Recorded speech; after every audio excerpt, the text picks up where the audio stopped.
they're in a cycle right now. They're very likely in a cycle of bad habits, and we need to interrupt that first and intercept it first.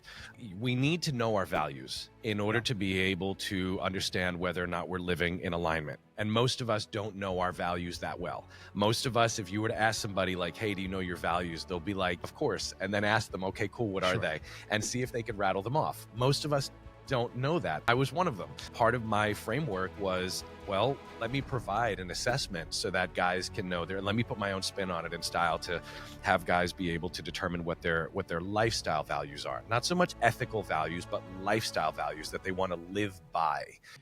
Before we get this episode started, I want to give a huge shout out to Fuel Hunt. If you see in the background, we are currently in their headquarters. I reached out to them and said, hey, I got somebody coming from New York City.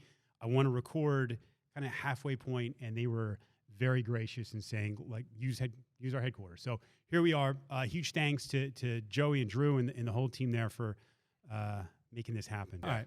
So we're here with Paul Vignola. Frank made a drive down from New York City or New Jersey? Just outside, Jersey City. Jersey City. Yeah. All right. So I don't get to do very many of these things in person, but I could tell from the conversation we had that this was one that should be done in person. And you agreed. You said, For hey, sure. This is so here we are. It's a Saturday, rainy day out here in the morning, and we're here to talk about habits. We're here to talk about coaching. We're talking about masculinity.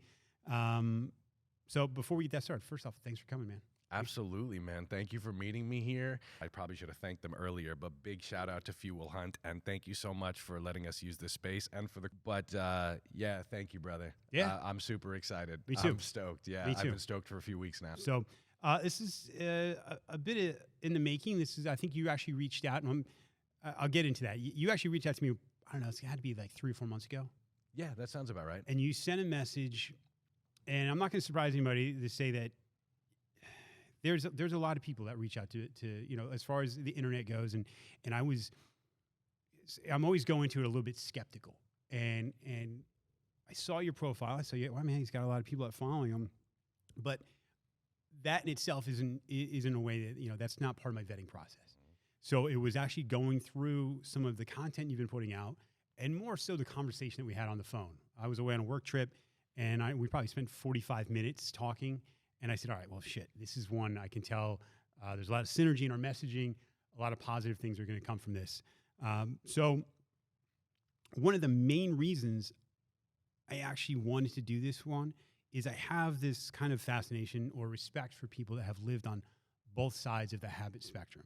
Mm-hmm. So before we even get into what you're doing now, I think it matters talking about where you came from, and then kind of that transformation, because that's really a lot about what Consequence of Habit is about, is this idea of looking at the things we do and making positive changes in our lives. So I'm a bit long-winded, but with that, Frank, go ahead and maybe just give us a little synopsis of where you came from. Yeah, absolutely, man. So, from our phone call, and the guys watching or listening don't know this yet, but you and I both know that from our call, we established that there's some parallels. Sure.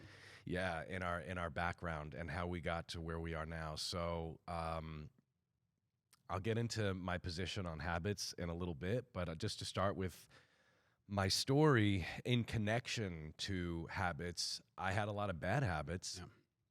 I had a lot of bad habits, and I think bad habits and good habits are similar in a lot of ways, in that habits to me are, I can get into it now. So habits are like our gears in a machine, and there's the teeth on the axis, and they connect and they aid in each other's rotation.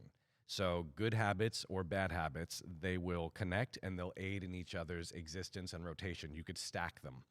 So if you have a really good habit or a really good ritual in the morning, it's really easy to stack something positive on top of that. It's almost like a magnetic attraction. And then through that, what happens is you start to develop a system or a structure which creates motion. Bad habits can work the same way. Exactly. It's a double-edged sword. They can work exactly the same way, and it affects our mindset. It's a lot of people and a lot of stuff in I guess pop psychology and modern psychology, and what we're hearing on social media suggests that for years, decades even, it suggested that we needed an internal shift, a mindset shift, in order to be able to manifest something outward into action. And as an actor, I learned that it also works the other way around, that motion leads to emotion. And sometimes we just need to do first, and then it kind of works internally as well. So they're kind of mutually reciprocal. So when I was younger, I had a lot of bad habits. You know, I was, you know, I don't know how far back you want to go. I mean, when I was a teenager, I was in, you know, group homes and institutions and juvie, and, you know, that's where it all started. Yeah, and I think that's part of that interests me, because you see somebody in those positions, and a lot of times, like you say, well, they're screwed, right? Like their future is they've already set the groundwork. Like the needle has worn into the record so much that it's very hard to make changes after that, right? So that, I think that's one of the reasons I was interested in having this conversation. And I guess just even being in the home is one thing, but it's really that shift. It's like when you came to a crossroads, and I heard you mention mentors before, but it's very hard for somebody at that age to make that connection and go, hey, what I'm doing is not working, and I'm willing to accept that and then make changes. So I think that's one of the things I want to dive deep into. Yeah, it is interesting what you said about how once somebody's on that trajectory, it's hard to imagine them coming off of it. That's an unfortunate truth, but it's accurate. You know, a lot of my peers that I was in those programs with, they didn't find their way off of that path. Right. You know, we were 16 then, you know, and now we're in our, you know, I'm 42, and most of them are around the same age, and a lot of them are on that same trajectory. And the longer you stay on it, the harder it is to. It's a wiring. It's a wiring. It's an operating system, right? Like it's a programming. Yeah. And as we get older and the longer we stay in it, the harder it is. It's not impossible, but the harder it is to neutralize it or to add new programming. And a lot of times, and this is one of the reasons a lot of guys come to me, is they say, you know, I've wanted to change for years. I've hit rock bottom. I've wanted to change for years. I don't know what to do. Is that they hit a wall and they just don't know what to do differently. Yeah. Yeah. So, yeah. And I don't know if I answered your question. I probably no, you did. You did, yeah. and it leads into something I want to talk about. You made a post recently, and it was about, you know, the quick access to dopamine and how easy it is. But we know when we chase things that make us feel good short term, that the long term outlook on that is usually not good, right?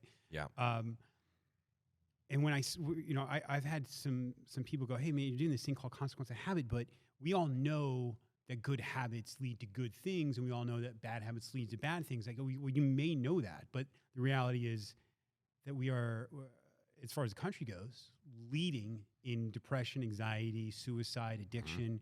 So even though we know those things, like, you know, you want to have good habits, you know, you want to live with a sense of purpose, but that doesn't mean just because you know that it happens, right? Like, there has to be, we talk about an operating system or your gears, that there has to be a way to get from where I want to be to where the rubber meets the road. Where am I today, or at least what trajectory am I heading on? Yeah, and there's a few things you just said that I want to speak to, and one of them is the starting point. Yeah, and you know, in my framework, I used to dive into like the really deep stuff with my clients. I used to go right into, like, you know, identity clarity, and I would get into like their values, their character strengths, helping them find some sense of purpose. And what I found was that while that's a super important thing to do in order to have somebody live a more purposeful life, develop their self-worth some more, and have some sense of direction and mission, it's not the first step. I realized after years of doing this, the first step is actually an interception. You have to intercept their current trajectory. You have to, it's what you're talking about, is that there's other things that they're doing externally. So before you get into like the deep dive of like, let's do the internal work and hopefully it manifests outward into external actions, it's actually, no. They're in a cycle right now. They're very likely in a cycle of bad habits. Yeah. And we need to interrupt that first and intercept it first. So it's almost like an audit of what you're doing right now. Is that absolutely 100%? It's looking at the habits that are happening right now. You know, it's tricky because you know, I ultimately, we need to know our values in order to be able to understand whether or not we're living in alignment. And most of us don't know our values that well. Most of us, if you were to ask somebody like, hey, do you know your values? They'll be like, yeah, of course. And then ask them, okay, cool, what are they? And see if they can rattle them off. Most of us don't know that. I mean, I was one of them, you know? So part of my framework was, well, let me provide an assessment so that guys can know and let me put my own spin on it in style to have guys be able to determine what their lifestyle values are. Not so much ethical values, but lifestyle values that they want to live by. You know, I'm not talking necessarily about a moral compass and universal morals. I'm talking about personal values that we want to live by.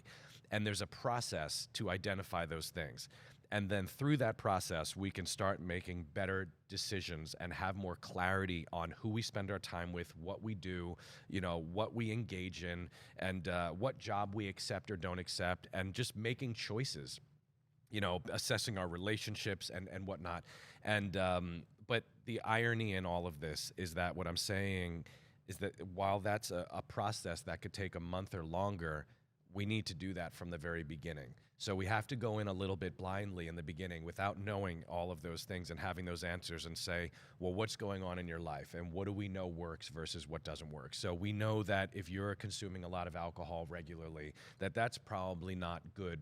You know, that's probably going to be out of alignment with who you want to be. You know, are you staying up late every night and there's no structure to your sleep schedule? Are you eating, you know, at all different times and putting, you know, just, you know, really bad things into your body? You know, are you feeding yourself dopamine that's just quick fixes? You know, are you constantly scrolling through social media? Are you jerking off all the time to porn? You know, gambling, you know, ordering takeout, whatever it is. All of those things that are like the quick fix dopamine hits.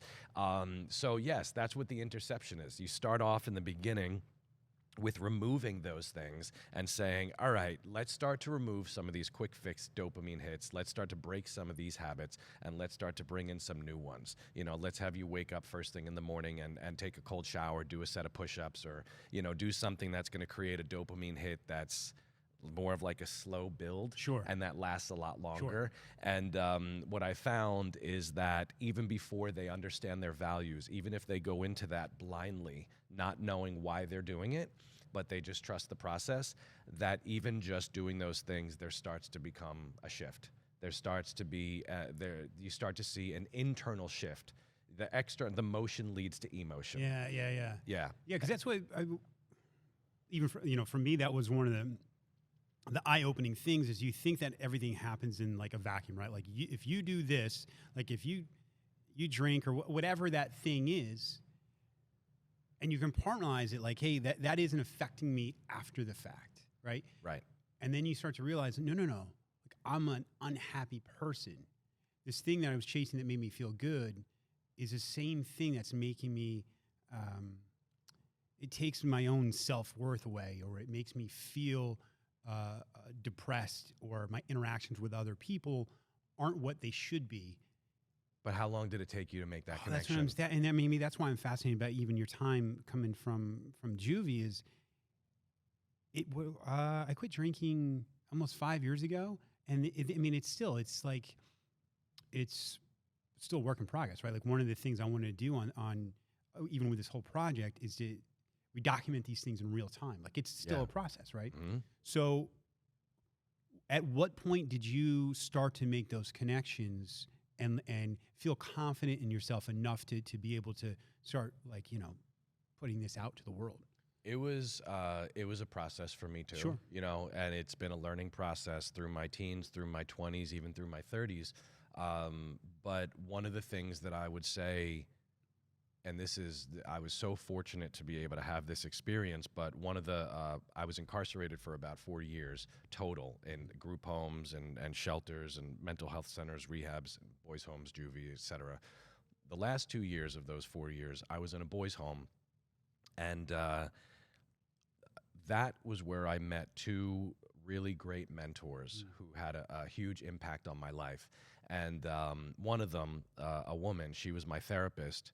She met me with a lot of compassion. She wasn't intimidated by me. She listened to me. She made me feel seen. She made me feel heard. All of that was really great. but it wasn't enough.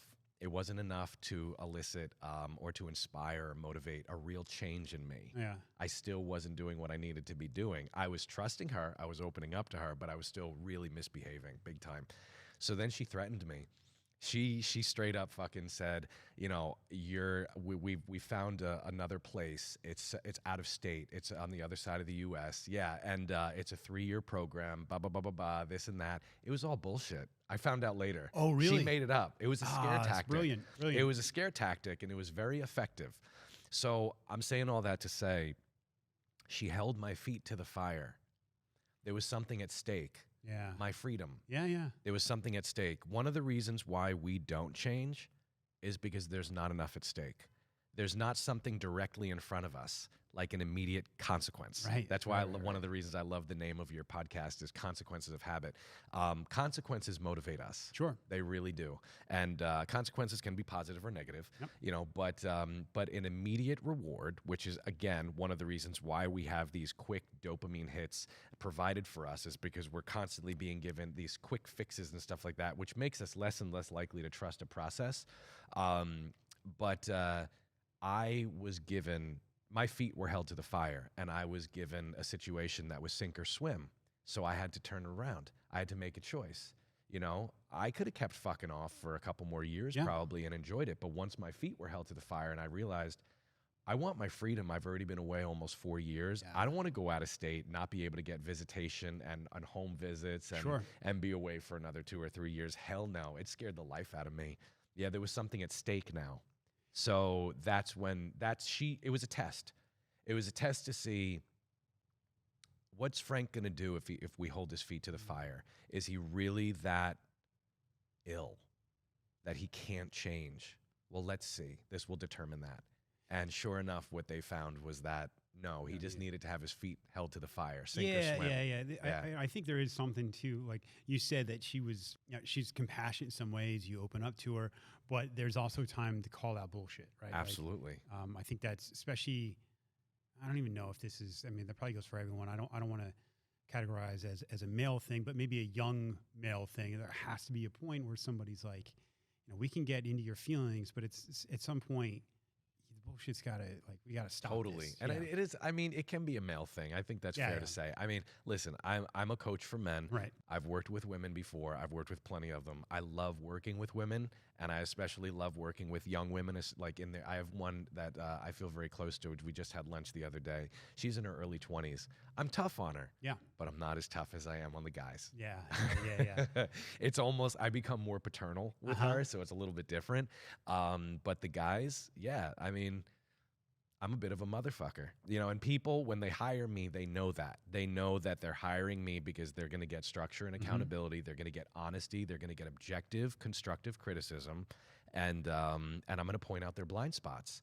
And a lot of helping professionals out there won't do that. A lot of coaches, they have a great framework, but they don't have the courage to assert themselves, to make those difficult choices and have those difficult conversations where you risk your client no longer liking you and being your friend. Your client, you know, even possibly saying, I don't know if I want to continue this. That's a risk I'm willing to take, because that's what was done for me. She was no longer my friend. Right. Yeah. And she was okay with that. Right. Yeah. There's something to be said about that. Right. And yes. I mean, and maybe I mean, I could be wrong, but you know, we depending on what background you come from, when it's just an academic, right? I learned this about these types of people, but there's something when you come from a different place.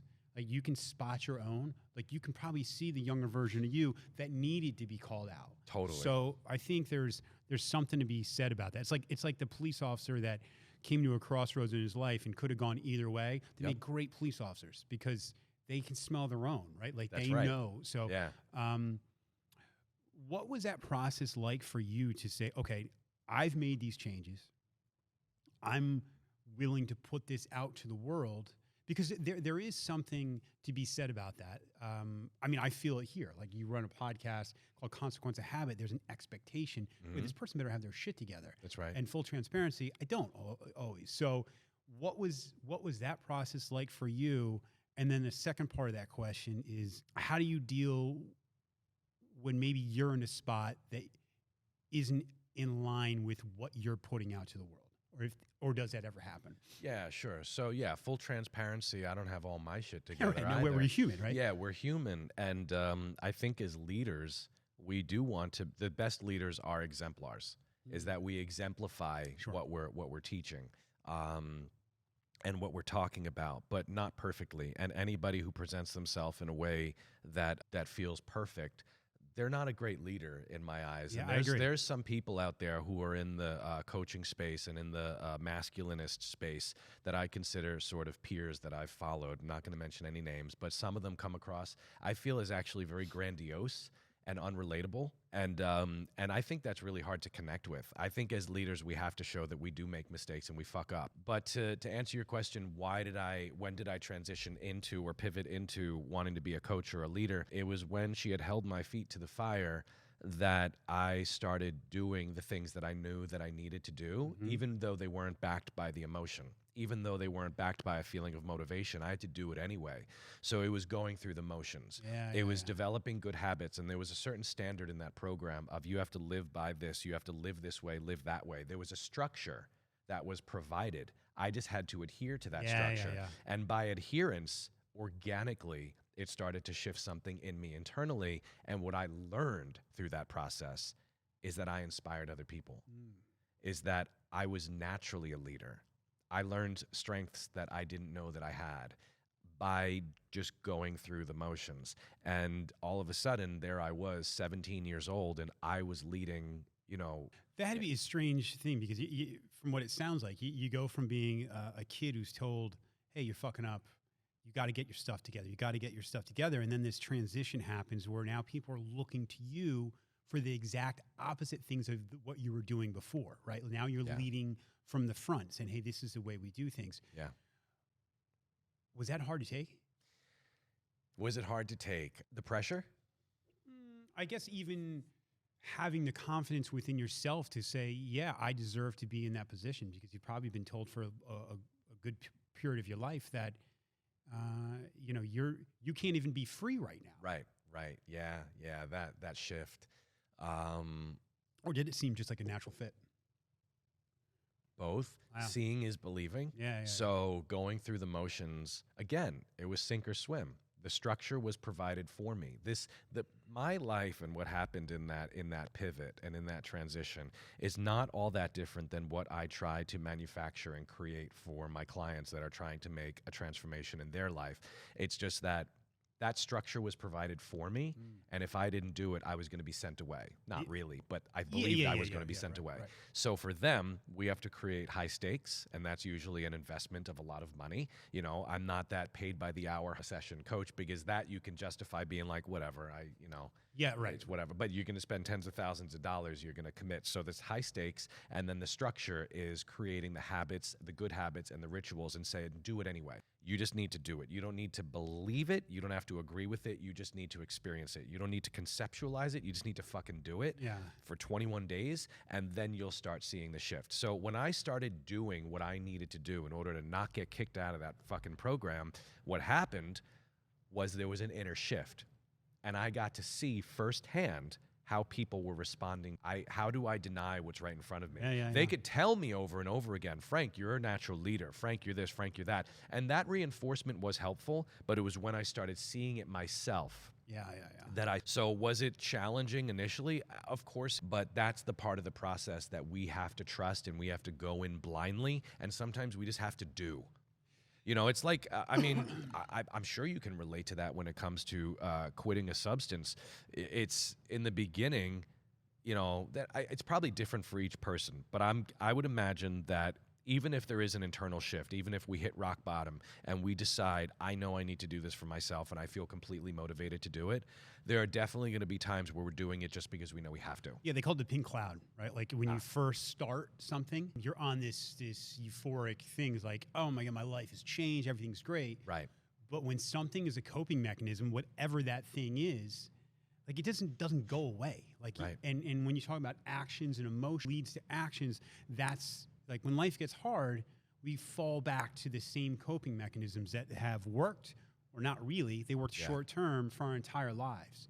And I think that's one of the biggest goals of consequence of habit is to point those things out and at least make you aware of it, or even aware of the negative feelings after the fact. Yeah. Like, hey, I don't feel great, so let me backtrack a little bit. Right. So yeah, I completely agree with all that. And I'm gonna, I really should have mentioned that your main job is as a men's coach. You teach, and this, listen, right or wrong, when you first, this goes back to when you first reached out and I saw masculinity, I'm all for that, but there's this, the phrase itself is, as you know, has been, I don't know, misconstrued or Totally. I know what you're saying. Yeah. So what it means, right? It can be a problematic term because it's so subjective, and it's also politically connected these days as well. So right. And full transparency, like that, for me, the mission of Consequence of Habit is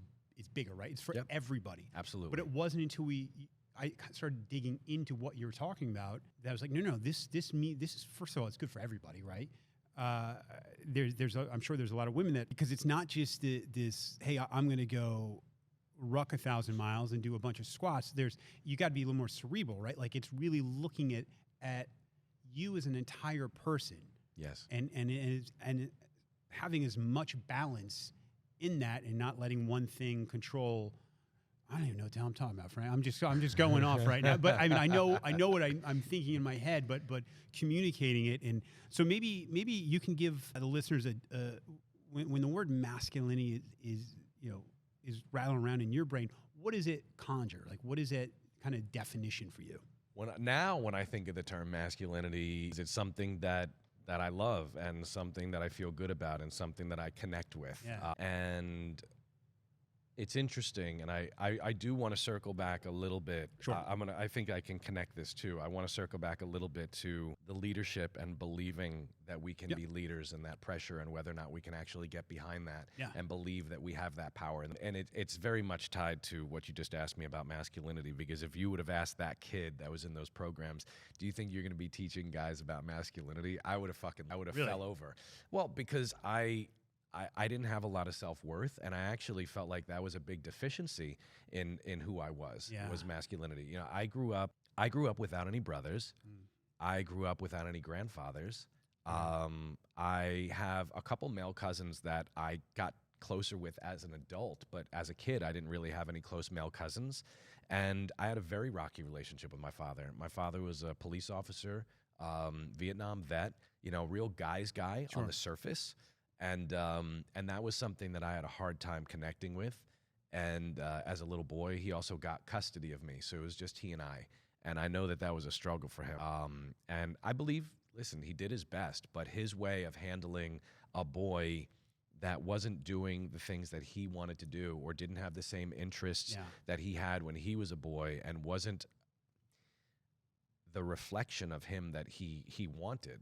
Because, and due to, he had his own insecurities. He was only in his 30s, so he's human. He had his own insecurities, and he wanted his boy to, I guess, grow up to be a football player, whatever he imagined that to be. I had sisters, and, I was probably as a little boy leaning more into my feminine energy, because I was inspired by women. I had female therapists. I had sisters. I was close to my mother. I had aunts. I had a female cousin. I was close to my grandmother. There was all this female energy. And, his way of dealing with it was to shame me or express disappointment, and he thought that he would shame me into the right path. And what it instead didn't work, huh? No, It's weird. Surprise, I know, right? How unusual. Yeah. But what it did instead was it made me have a total deficiency or hate a part of myself, and that was what I wouldn't have been able to determine then, but can determine now, was my masculinity, was being a male, as that I always felt that I wasn't good enough, that I was inadequate.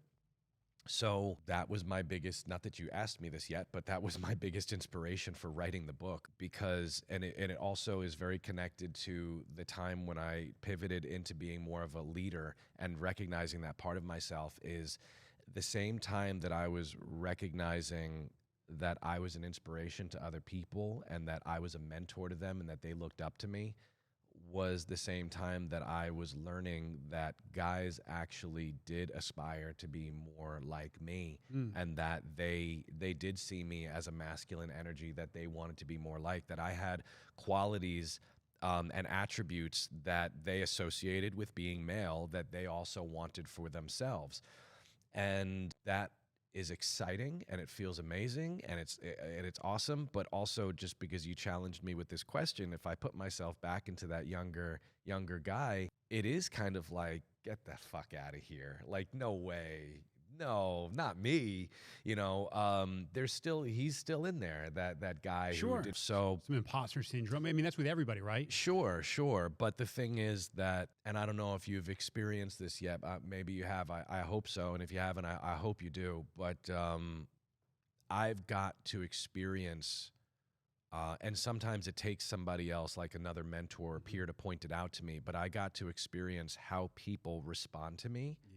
And like, whether it's a client or a younger guy or something, and then somebody in my life would remind me, Frank, remember when you were young and you looked at somebody this way? And I have clear visuals of the people in my life when I was younger who I looked up to and admired, and I think I'm there. Fill in the blank with the name. Whether, let's just say, like, I'll throw out some fake names, but let's say that there was a Mike and a John, that when I was growing up, when I was young, I looked up to, whether he was the lifeguard at the pool in the complex, or whether he was one of the staff members at the place that I was living at, the Mike and the John that I was like, oh, deep down, I so admired them and I wanted to be like them, and thought, man, I could never be like this. This is awesome. And then to think, oh no, I'm their Mike. Yeah. I'm their Mike. I'm their John. And even more, it's the positive, right? Because you can be younger and have somebody you look up to for the wrong reasons, right? And, sure. And so to me, it's even twofold that they're looking up to you for all of the right reasons. And so, I mean, I've had, instances where I've gotten an email from somebody, like, what you said or the guest that you had on has had a profound impact in my life. And it usually happens at a really good time, a time where I'm like questioning things, like, am I on the right path? Are we doing the right things here? Yeah. But it's a different role.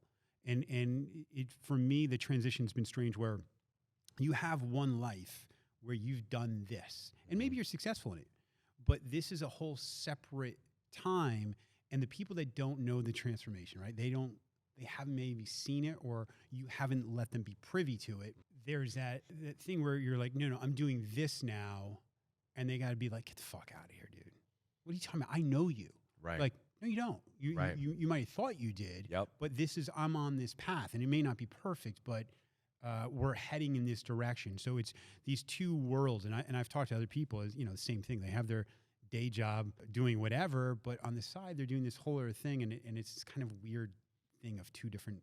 Yeah, absolutely. And we're layered, but you know the phrase, people, places, things, right? Yeah. So, there's that perspective. Yeah. And then there's also just what we've heard in the personal development space, which is that we are the summation of the top 5 people that we surround ourselves with the most. So yes, as we grow and as we change, we're going to let a lot of people go.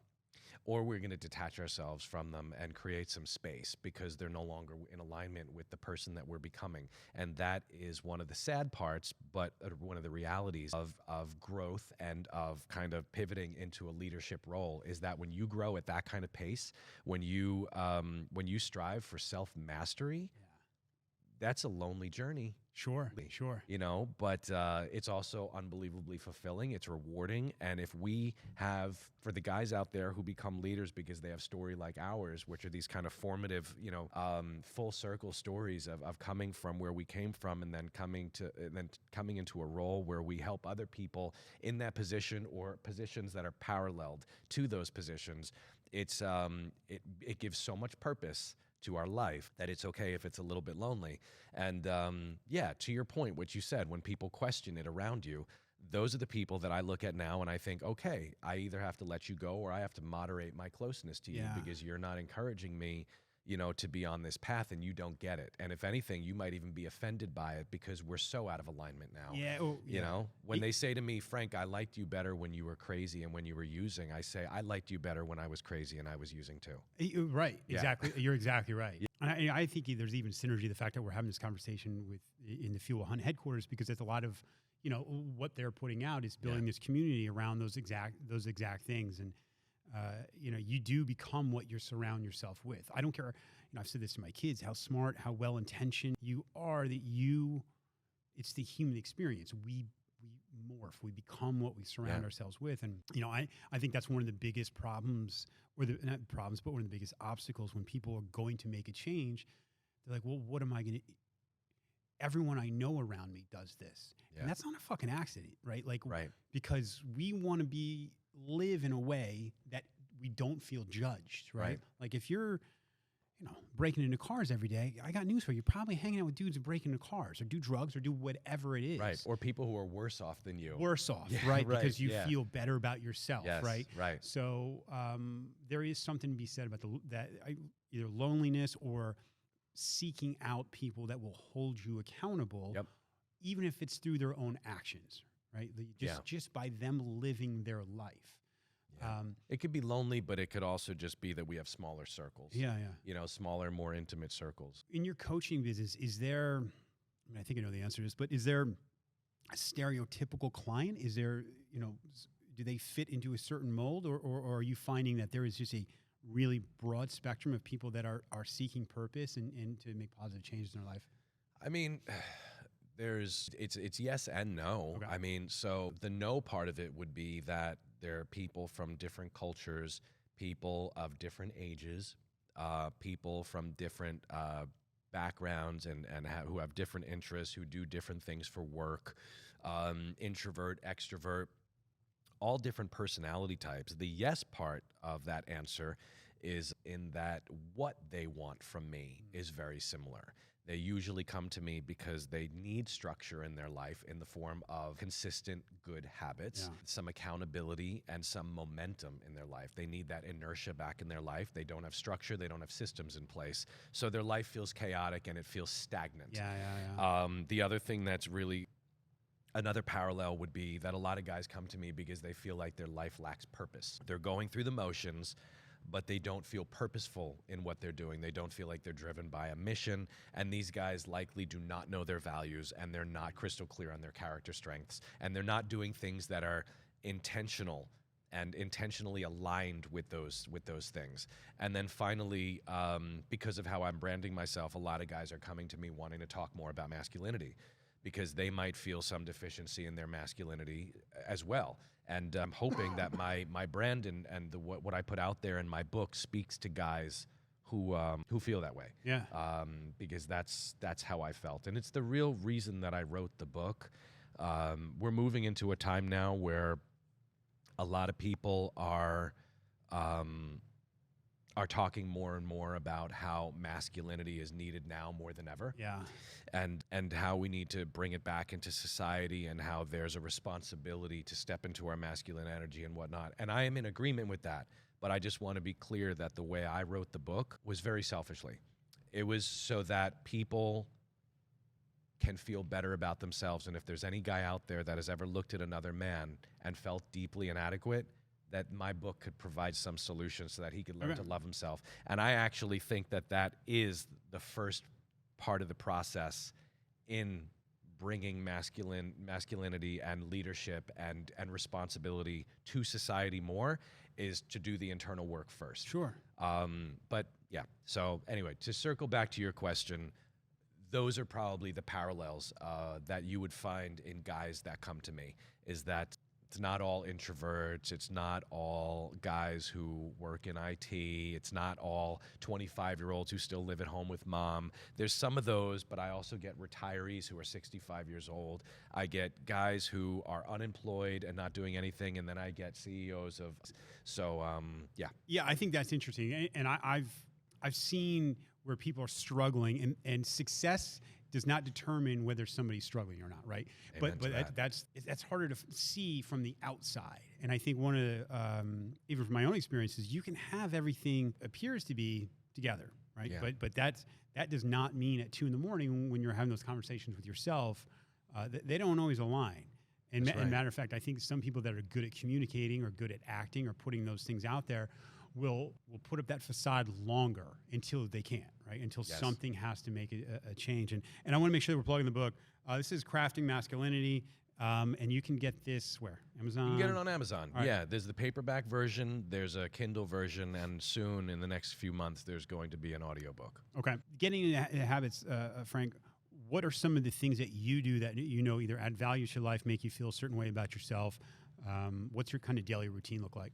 So I have a really strong morning ritual, and I have a really strong night. And I actually, for guys out there who are not working with a coach, who aren't really at a point yet where they want to hire a coach or just simply want to do something on their own, this is something that you can all do to add a little bit of structure into your life. If you're not sure how to navigate this and create structure, this is a really good starting point. So I tell guys, and this is what I do as well, start at the front of your day and at the end of the day and work inward. And even if you have the front of your day in terms of the first hour and a half that you're awake, and the end of your day, the last hour and a half that you're awake, and the way you do that is reverse engineer from the time you want to go to bed and work backwards, the time you want to wake up, and then you work forward, is that it's interesting how little by little, organically, you can build upon that and structure will be added to your day. It's like I said with the gears and the teeth on the axis of each gear. They connect and they start assisting each other's rotation. Sure.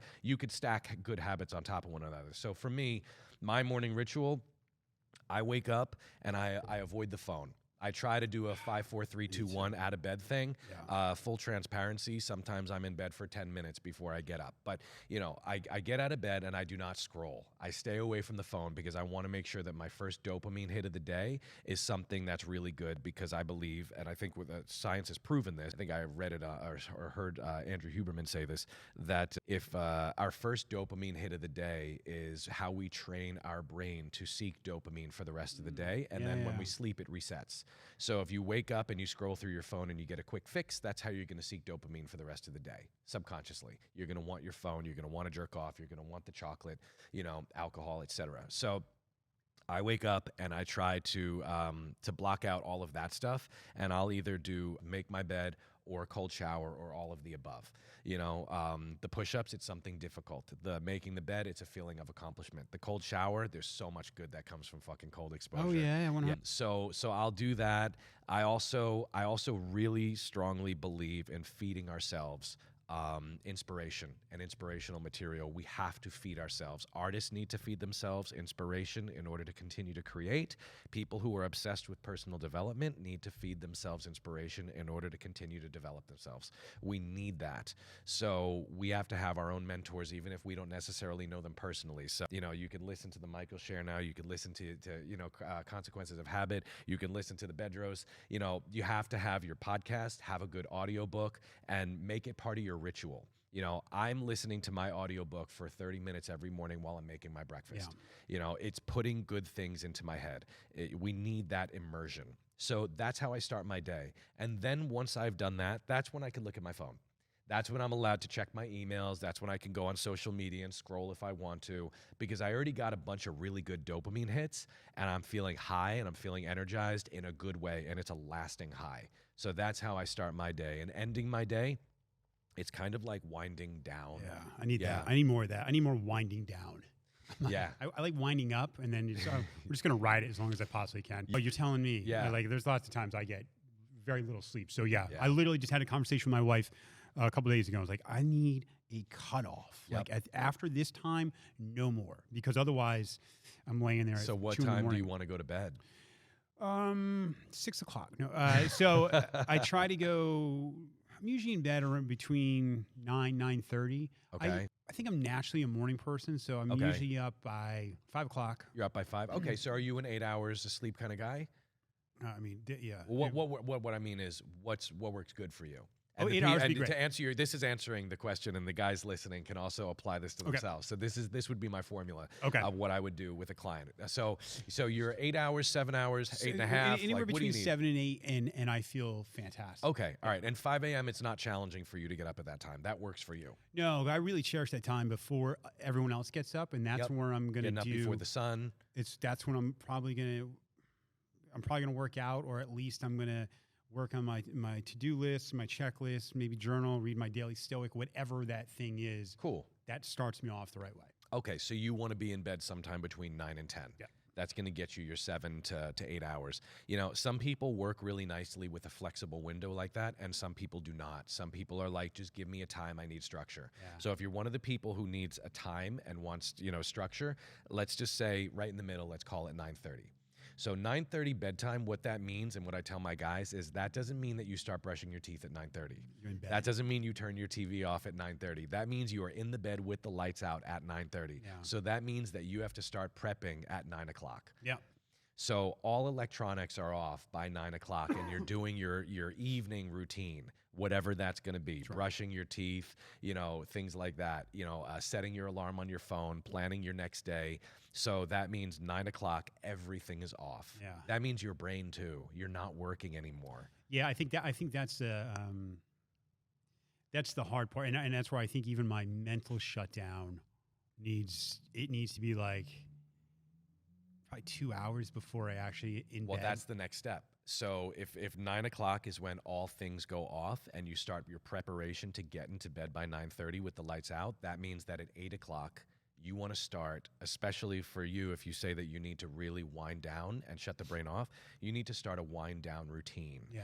And that's when I actually believe that it's okay to feed ourselves something that is mindless and entertaining. Right. I really do. And I think that mindless television or a book, and the book does not need to be, some inspirational, just a fictional it could be, whatever. yes, Right. yeah, it could be a novel, but it's your wind down time. So for me, my last hour before that half hour gap between when I want to be in bed and where I start preparing to be in bed, I'm watching like something on Netflix. I'm watching or something on Prime.